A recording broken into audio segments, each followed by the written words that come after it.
Good morning, everybody. You are listening to K-Talk Radio 1640 AM. This is the show Utah Home Sweet Home. I am your host, Yoshi Shiraki, and today our very special guest is none other than John Madsen. For those of you who know John Madsen, he was an Oakland Raider. He is an entrepreneur. He's out there killing it. He's killed it before. He played for the University of Utah. John, thank you so very much for joining me today. I really appreciate you sharing on my show.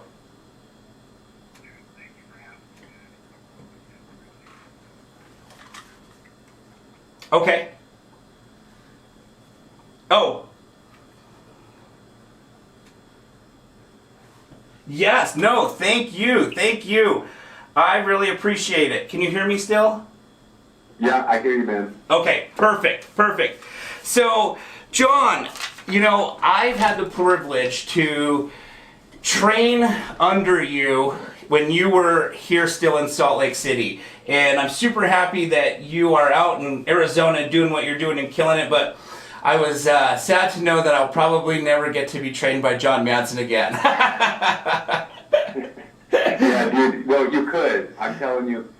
Since my daughter was born 2.5 years ago, yes. That was the end of my in-person training, I guess decade almost. It was something that I was super passionate about, owned a couple gyms, you know, had some sales businesses in there too.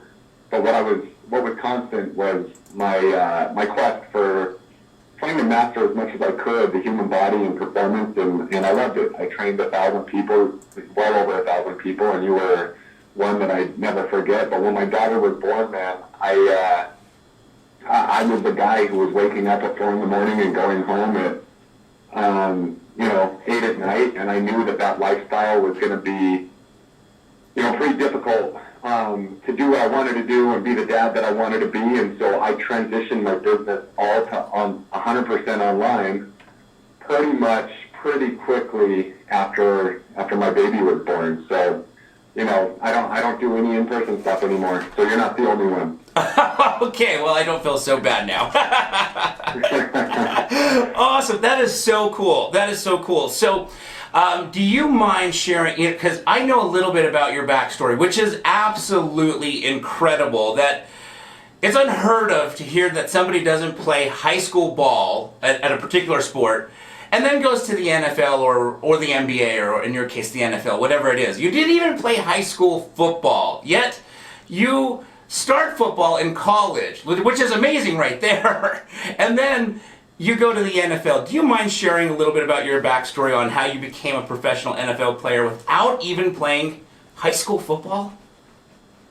Yeah, man, and this kind of percolates into everything that I'm kind of pursuing now, which is how, you know, I'm doing that story from a different perspective and saying, man, how did I make that happen, right? Yeah. And, you know, going back to the time I was 5 years old, playing sports, my dad was a coach in a lot of them. I played tennis. My mom was a coach in tennis.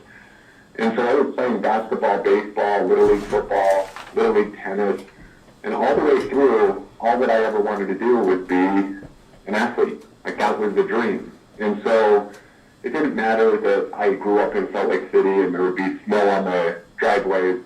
I would literally go and knock on my neighbor's door because we didn't have a basketball hoop. And I would ask them if I could shovel their driveway so that I could go out and shoot hoops. And they'd look at me like I'm crazy because it's blizzard outside. Right. I remember vividly.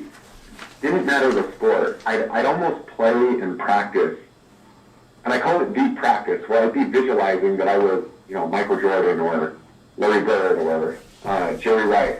Yes, right? And I'd be practicing and, like, in my own mind.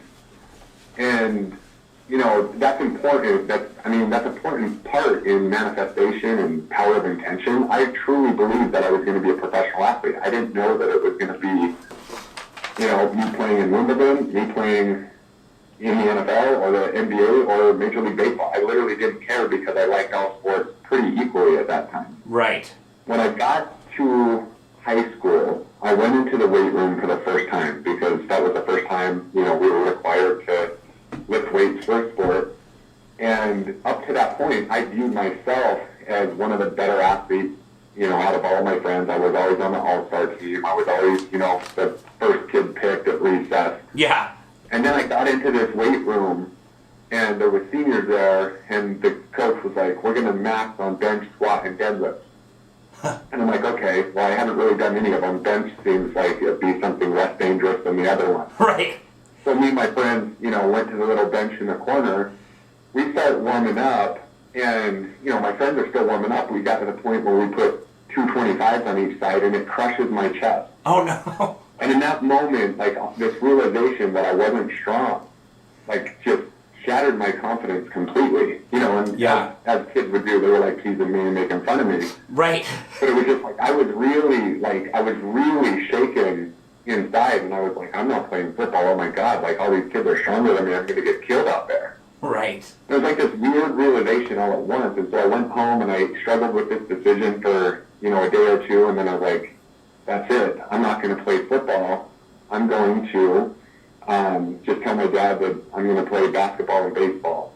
And, I was worried about it because, I played a lot of Little League football from the time I was 8 until I was a freshman, and I was one of the better players on the team. Yeah. But I was just, in this growth spurt, I grew tall and was super thin. And, if that was a sophomore, as a junior, from a sophomore to junior, I probably went from 5'11" to 6'4", and didn't gain a single pound. So I was just, if you saw me in high school, people would be like, oh my God, you're tall, right? Right. Because I am tall, but now I have that, kind of, muscled out frame a little bit to equal out just like a beanpole frame. And so I was just like, I didn't even like that compliment because I'm like, they're insinuating that I'm tall and thick-skinned, which I was. But what that did, I had this appetite or this thirst, this desire that I was like, that's it, man. One day I'm going to be strong and I'm going to be powerful. I'm going to catch all my friends. And there was something kind of cool about me starting to work out and understanding that every day I was there and they were not, I was getting closer. Right? Yes. And so I started in physical fitness. I started to see my body change, even though it wasn't as fast as I would want. It was still I would go to the gym, I'd get sore, and I'd see a little bit of change. And it was I became addicted to that, which is why I fell in love with, strength and conditioning later on. I actually fell in love with it when I was 16 years old, right then. Got it. And I never got back to the football field. I gained 25 pounds. I went, my performance, I went from being barely able to dunk a basketball to literally doing 360 dunks and stuff. So I thought my career was going to be in basketball, but I was a 6'4", and a half kid. Yeah. My advantage on the basketball court wasn't as big as, me being a wide receiver in football. So long story short, I never played high school football.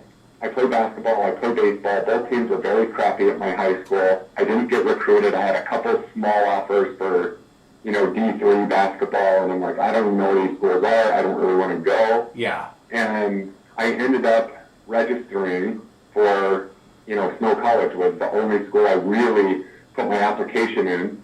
Got it. And that was a small little junior college, an hour and a half, hour and 45 minutes from Salt Lake City.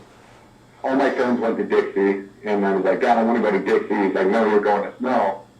And, so I went to Snow College, and I was like, well, I'm just going to try out for the basketball team, obviously. Yeah.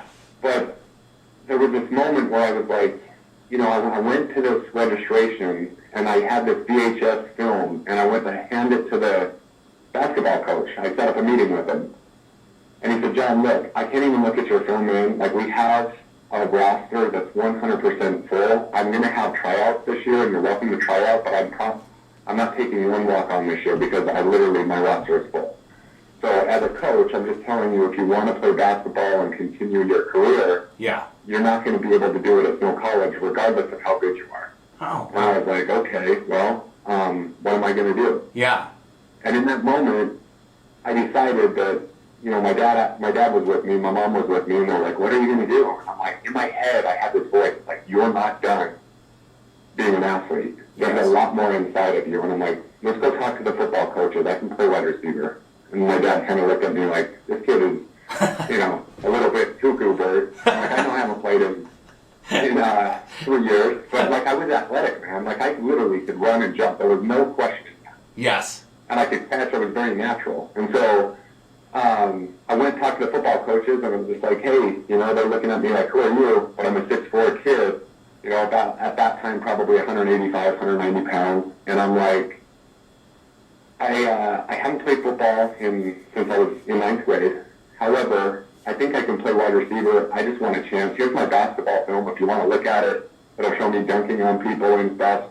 And so they put it in. They're like, well, dude, you are athletic, and we have tryouts in 2 months. You're absolutely welcome to try out. There's probably going to be, you know, 110 people at tryouts, and on our team with walk-ons and red shirts and everything, we'll probably carry a roster of, you know, 80 people or so. Yeah. So if you make it, you make it. And I was like, dude, that's all I wanted is a shot. And so I took that shot. I made the team. After about 2 weeks of the tryout, the coaches brought me in their office and was like, John, I know you think you're still going to play basketball, but with your ability in football, if you apply yourself and get stronger and get a little bigger and work on route running and the stuff that you need to work on, you literally can play for as long as you want. Like, you have that type of ability. And so I was like, oh man, dude, that dream of professional athlete is a little bit closer.